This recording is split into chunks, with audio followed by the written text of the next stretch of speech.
नमस्कार। स्वागत है आप सभी का सुनो कहानी में। आज की कहानी है अजनबी आंखें, जिसके लेखक हैं श्री कृष्ण चंद्र जी। तो चलिए सुनते हैं। चेहरे पर उसकी आंखें बहुत अजीब थी, जैसे जैसे उसका सारा चेहरा अपना हो और आंखें किसी दूसरे की, जो चेहरे पर पपोटों के पीछे मैसूर कर दी गई हो। इसकी छोटी नोकदार ठोड़ी, पिच के लबों और चौड़े चौड़े किलों के ऊपर दो बड़ी बड़ी गहरी स्याह आंखें अजीब सी लगती थी। पूरा चेहरा एक चालाक, जहीन, शातिर, खुदगर्ज और कमीने आदमी का था। ऐसा चेहरा जो 35 बरस बाद अक्सर उन इंसानों के यहां मिलता है जो नौजवान होते ही गलत धंधों में पड़ जाए। इसलिए मुझे उसकी आंखों से बड़ी दिलचस्पी पैदा हो गई। मालूम नहीं कहां से चुराई थी जालिम ने आंखें। मैं उसकी दुकान पर अपनी कमीज सिलवाने गया था। कोलोन में इसकी कपड़ों की बहुत बड़ी दुकान थी। बाहर बोर्ड लगा था, यहां जोड़ा 24 घंटे में तैयार किया जाता है। बोर्ड ने मुझे दुकान के अंदर जाने पर माइल किया। एक वजह तो यह थी, दूसरी वजह उसका नाम था जो बोर्ड पर बड़े बड़े हरूफ में लिखा था, प्रोपराइटर बीडी इसरानी। वो बीडी इसरानी था और मैं जीडी इसरानी। नामों की मुमासिलत ने भी मुझे इस दुकान के अंदर जाने पर मजबूर कर दिया। वो उम्दा कपड़े पहने, मुंह में लंबा सिगार दाबे, हाथों में हीरे की 2 अंगूठियां पहने, बढ़िया तंबाकू का खुशगवार धुआं छोड़ते अपनी कुशादा दुकान में इधर उधर घूम रहा था। पहले तो उसने मेरा कोई ख्याल नहीं किया, लेकिन ऑर्डर लेते वक्त जब उसने मेरा नाम मालूम किया तो खुशी से चौंक पड़ा। हम दोनों ही सिंधी थे और एक ही जात वाले। और यह हांगकांग का था, वतन से इस कदर दूर। चंद मिनटों में हम एक दूसरे से घुल मिल गए, जैसे बरसों के दोस्त हों। उसने मुझे रात के खाने पे अपने घर आने की दावत दी, जो मैंने फौरन कबूल कर ली। फिर मैंने अपनी एक तकलीफ भी उससे बयान की। मैं कैंथ होटल में ठहरा था। बॉम्बे ऑब्जर्वर के नुमाइंदे की हैसियत से हांगकांग आया था। यह थोड़ा सस्ता किस्म का होटल था। एक रोज रात को 2 बजे के करीब मैं लौटा तो मालूम हुआ कि होटल के 8-10 कमरों में एक साथ चोरी हो गई है। बदकिस्मती से उनमें मेरा कमरा भी शामिल था। मेरे दोनों सूटकेस चोरी हो गए और टाइपराइटर भी। पुलिस तहकीकात कर रही थी, करेगी और करती रहेगी, मगर मुझे 2 दिन बाद बॉम्बे लौटना है। ऑब्जर्वर के एडिटर ने फौरन वापस आने के लिए तार दिया था। अब हांगकांग में मेरा काम खत्म हो चुका था। मुझे मुंबई पहुंचकर वहां से फौरन नेरूबी जाना था।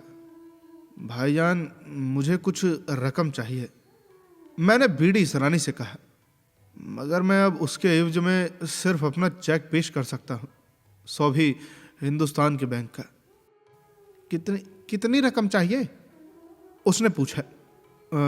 करीब 500 रुपए। जरूर जरूर। बीडी इसरानी ने इत्मीनान का सांस लिया।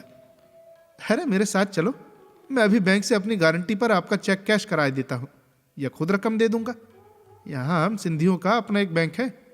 द सिंधी मर्केंटाइल बैंक 5 मंजिला इमारत में वाक़ था।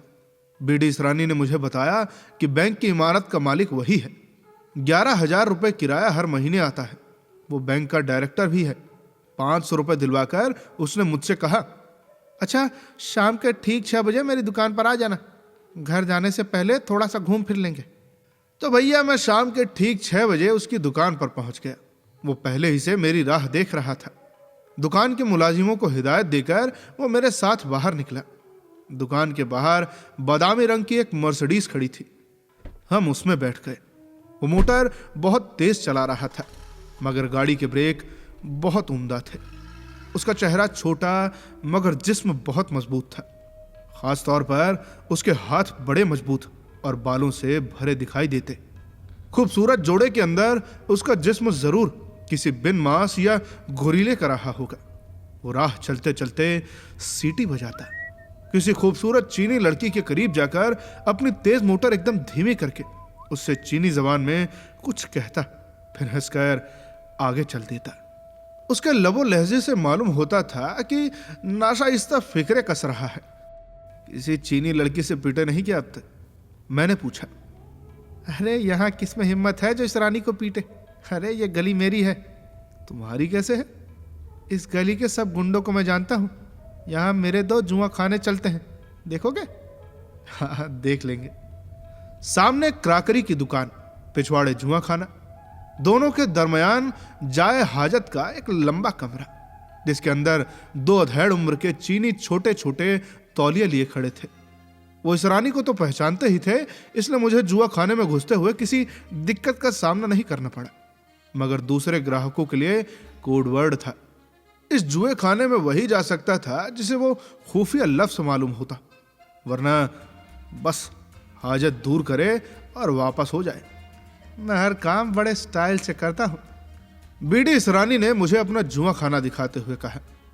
उम्दा सजे हुए 10 कमरे, दुबैज बेआवाज गालीचे, खामोश मुंह अदीब बेरे, नाजुक इंदाम चीनी लड़कियां जाम पेश करती हुई, और अमीर गाहक।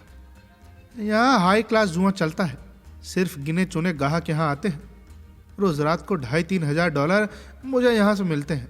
बाहर क्राकरी की दुकान भी अच्छी चलती है। बहुत खूबसूरत जगह है, मैंने उससे कहा। यहाँ तो खलीफा हारून रशीद की तरह ताली बजाने को जी चाहता है। कौन खलीफा? उसने हैरत से मेरी तरफ देखकर पूछा। उसकी आंखें मुझ पर उस वक्त बड़ी मासूम और भोली सी मालूम हुई। अरे कुछ नहीं, मैंने बात टालते हुए कहा। बंबई में मेरा एक दोस्त है, वो मुझे इस वक्त याद आ गया। जब वो कोई अच्छी जगह देखता है तो ताली पीटने लगता है। क्या बचपना है, उसने मुझसे कहा, और लंबा सिगार अपने मुंह में लेकर उसका खुशगवार धुआं मेरे मुंह पर फेंकने लगा। जुआ खेलोगे? उसने पूछा। नहीं, मैंने जवाब दिया। वो मुझे लिए बाहर आ गया। दूसरा जुआ खाना दिखाकर वो मुझे टी हॉक स्ट्रीट में ले गया। वहां भी सब लोग उसे जानते थे। उनके चेहरे से लगता था जैसे उससे सब डरते भी हों। यहां मेरा एक चंडू खाना है, इसरानी ने मुझसे कहा। क्या अभी तक इधर चंडू खाने मौजूद हैं? मैंने उससे पूछा। हांगकांग में तो है, उधर सुना है नहीं रहे। इसरानी ने मुंह से अपना सिगार निकाल उधर चीन की तरफ इशारा किया। चंडू खाने की फिजा मुझे बड़ी भली मालूम हुई। अच्छा इंतजाम था। हशत पहलू चीनी शमदान, हर पहलू पर रंगदार झालरें लटकती हुई छोटे छोटे प्यालों में अनवो इकसाम की मुंशियात और तिरछे पपोटों वाली हसीनाएं जो नशा ला सकती थी। ये चंडू खाना भी हशत पहलू था। हर कमरा एक मरकजी हॉल में निकलता, जिसमें चंद चीनी साजिंदे बैठे थे और एक चीनी रक्कासा ठुमक ठुमक कर नाच रही थी। मिकाओ से मंगाई है, इसरानी ने मुझे बताया। $200 रोज पर। कैसी है? अच्छी है। मिलोगे? जी नहीं नहीं, तुम्हारी मर्जी। बाहर आके हम उसकी मर्सिडीज में उड़ गए। उसने बताया पूरे कलुओन में टी हॉक का चंडू खाना सबसे बढ़िया है। रात को $5-7 हजार की गाहकी होती है, दिन को भी 2-2.5 हजार की हो जाती है। Wonderful business. क्या? और कपड़े की दुकान? मैंने पूछा। अरे वो तो एक साइन बोर्ड है, वहां से क्या मिलता है? आजकल सीधा धंधा करके कौन जी सकता है? कैसी बेवकूफी की बातें करते हो, उसने मुझसे कहा। इसमें क्या शुबा है, मैंने जवाब दिया। फिर वो मुझे एक कोहबा खाने में कोठे पर ले गया। मैं समझ गया कि वो क्या चाहता है। वो दरअसल मुझे अपनी सल्तनत दिखा रहा था। गरीब सिंधी आज से 35 बरस पहले $200 लिए हांगकांग आया था। आज उसी बीडी इसरानी का शुमार हांगकांग के अमीर तरीन लोगों में होता है।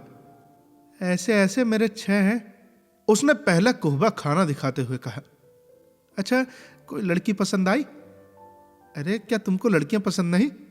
हैं तो सही, मगर अपने घरों में। क्या मतलब? उसने फिर उन्हीं हैरत ज़दा मासूम निगाहों से मेरी तरफ देखा जो उसकी बड़ी बड़ी रोशन और शैल पतीलों से छनकर आ रही थी।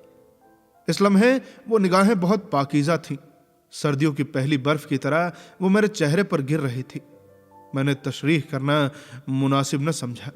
सिर्फ इतना कहा कि मेरे लिए हांगकांग और कलकत्ता या बंबई के कोहबा खानों में कोई फर्क नहीं। अगर कोई फर्क है तो महज जाहिरी सजाट या फिर चेहरे की जाहिर साखत में। वहां लड़कियां भारतीय हैं, यहां चीनी, और कोई फर्क नहीं। अच्छा, मैं समझ गया। तुमको फौरन माल पसंद है। एम्बेसी रोड पर जो मेरा बुरा थल है ना, इसमें बाहर का माल भी मिलता है। अभी तुमको उधर ले चलता हूं। इधर एक नई छोकरी आई है, उसको जरा देख लो। इस रानी ने मोहतमीम से चीनी में कुछ बात की। वो लोग हमें एक नियम तारीख कमरे में ले गए, जहां एक चीनी लड़की हाथ पांव से बंधी सोफे पर पड़ी थी। इस रानी के कहने पर उसके हाथ पांव खोल दिए गए। उसकी उम्र मुश्किल से 15-16 साल होगी। इस रानी चंद मिनट तक उसे चीनी जबान में कुछ समझाता रहा, मगर वो लड़की बराबर सर हिलाकर इनकार करती रही। आखिर में वो चीखने और कमरे से भागने की कोशिश करने लगी। इस रानी ने घूंसा मारकर लड़की को नीचे गिरा दिया। इसके मुंह से खून जारी हो गया। वो फर्श पर पड़ी पड़ी सिसकने और वहशत ज़दा निगाहों से हमारी तरफ देखने लगी। इस रानी मुझे लेकर बाहर आ गया। उसने दरवाजा बाहर से बंद करके अपने माथे का पसीना पूछा, फिर मेरी तरफ देखकर बोला, कल ही ताइवान से 6 लड़कियों का एक बीज मंगवाया है। हर दूसरे तीसरे महीने नई मंगानी पड़ती है, वरना कारोबार नहीं चलता। अगवा करके लाई गई है, इसलिए धंधा बिल्कुल नहीं जानती। एकदम अनाड़ी है। अभी उसे कुछ मर्दों के हवाले करता हूं, तभी जाके सीधी होगी। उसका घर बहुत उम्दा और छोटी सी पहाड़ी ढलवान पर वाक़ था। वहां से हांगकांग का सारा मंजर नजर आता। बीवी शारदा बहुत ही घरेलू और सीधी साधी औरत थी। 2 बच्चियां थी, बड़ी प्यारी और मासूम सी। एक 10 साल की होगी और दूसरी कोई 12-13 बरस की। उसने मुझे बताया, सबसे बड़ी लड़की की शादी हो चुकी है। उसका खावंद अमेरिका में कोई कारोबार करता है, सिंधी है। जनूबी अमेरिका में बहुत बड़ा धंधा है उसका। मेरी लड़की के 2 बच्चे भी हैं, बहुत खुश है अपने घर में। अच्छा, लड़का कोई नहीं? मैंने पूछा। अरे लड़का ना हो तो मुक्ति कैसे होवे? वो जोर से हंसा। 2 लड़के हैं, मगर दोनों सियानी उम्र के। एक को फिलिपाइन में बिजनेस करके दिया है, दूसरा जापान में है। पी के वो चहकने लगा। भगवान ने सब कुछ दिया है मुझको। शारदा उसके करीब बैठी हमारी बातें सुनते पीले रंग की ऊन से एक स्वेटर बन रही थी। थोड़ी देर बाद शारदा ने अपनी बड़ी बेटी की तस्वीर लाके मुझे दिखाई। एक खूबसूरत बेअकल लड़की एक मोटे ताजीर के साथ खड़ी थी। दोनों के चेहरे पर वो हमाकत भरी खुशी तारी थी, जो सिर्फ शादी के इब्तिदाई दिनों में नजर आती है। तभी वो हंसकर बोला, 35 साल हुए मैं हांगकांग आया था, सिर्फ $200 लेकर। आज 2 करोड़ से ज्यादा की जायदाद है मेरे पास। तुम एक आतिश फिजा पहाड़ के दाहिने पर बैठे हो। हांगकांग 2 घंटे में चीन के पास जा सकता है। अरे मैं बेवकूफ नहीं हूं, इस रानी बोला। इसीलिए तो मैंने अपने फर्म का सदर दफ्तर मनीला में खोल रखा है। सुखदास कव्वास का इंचार्ज बना दिया। बाकी सब बंदोबस्त ऐसा है कि मैं भी हांगकांग से 2 घंटे में जा सकता हूं। एक अजीब सी मुस्कुराहट उसके चेहरे पर फैली थी। वो बड़े इत्मीनान से अपने पेट पर धीरे धीरे हाथ फेरते हुए कह रहा था, भाई मैं तो बहुत खुश हूं। खाना खा के हम कॉफी पी रहे थे कि दीवारी घड़ी ने 10 बजाए। इस रानी के मुंह से निकला, अरे, और कॉफी की प्याली उसके हाथ से छूटकर फर्श पर जा गिरी। उसने जल्दी से चेहरा अपने दोनों हाथों में छिपा लिया। शारदा दौड़ी दौड़ी दूसरे कमरे में गई और दौड़ी दौड़ी वापस आई। उसके हाथ ने तादरता बहुत से रुमाल पकड़ रखे थे। शारदा ने जल्दी से वो रुमाल इस रानी के घुटने पर रख दिए। मैंने देखा इतनी देर में इस रानी का चेहरा आंसुओं से भीग गया। न सिर्फ चेहरा बल्कि उसकी हथेली भी भीग गई। जल्द ही वो रुमाल लेकर अपनी आंखें साफ करने लगा, मगर आंसू थे कि उसकी बड़ी बड़ी आंखों से उबलते चले आ रहे थे। मैं हैरत से उसकी तरफ देख रहा था। वो रुमाल से अपने आंसू साफ करते हुए बोला, तुमसे बातें करते हुए मुझे ख्याल नहीं रहा। अरे क्या ख्याल नहीं रहा? कि वक्त आ गया है। कौन सा वक्त? वो कुछ देर चुप रहा, फिर अपनी आंखें साफ करते हुए बोला, मुझे इस दुनिया में कोई तकलीफ नहीं। बस अगर कोई तकलीफ है तो यही, जो ही रात के 10 बजते हैं मेरी आंखों में आंसू जारी हो जाते हैं। कभी घंटा भर, कभी 2 घंटे, कभी 3 घंटे मेरी आंखों से आंसू जारी रहते हैं। अरे मगर क्यों? क्या मालूम। अमेरिका तक हो आया हूं इन आंखों के इलाज के लिए, मगर किसी डॉक्टर से ठीक नहीं हुई। किसी डॉक्टर को मेरी बीमारी का पता नहीं चल सका। अच्छा अच्छा, होता क्या है असल में? बस कुछ नहीं, बस आंसू बहते हैं, बस आंसू बहते हैं। और कोई तकलीफ नहीं होती? नहीं, और कोई तकलीफ नहीं होती। उसकी आंखें रो रही थी, आंसू गालों पर बह रहे थे। वो बार बार रुमाल लगाकर अपनी आंखों को खुश्क करता, आंसू बहकर निकलते चले आ रहे थे। यकायक मुझे उसका भीगा, आंसुओं में तर चेहरा, एक ऐसी लाश का चेहरा दिखाई दिया जो पानी में डूबी हो। फिर दूर किसी गहरे कुएं में मुझे एक लड़की की चीखें सुनाई देने लगी। शायद ये आंखें एहतिजाज करती हैं क्या? वो आंखें पोंछते पोंछते मेरी तरफ हैरत से देखने लगा। क्या क्या कह रहे हो तुम? मैं समझा नहीं। कुछ नहीं है, ये वो बीमारी है जिसे तुम नहीं समझ पाओगे। मैंने सर पर टोपी रख उसे सलाम किया और इस रानी और उसकी बीवी को हैरान और शरदर छोड़कर बाहर निकल आया।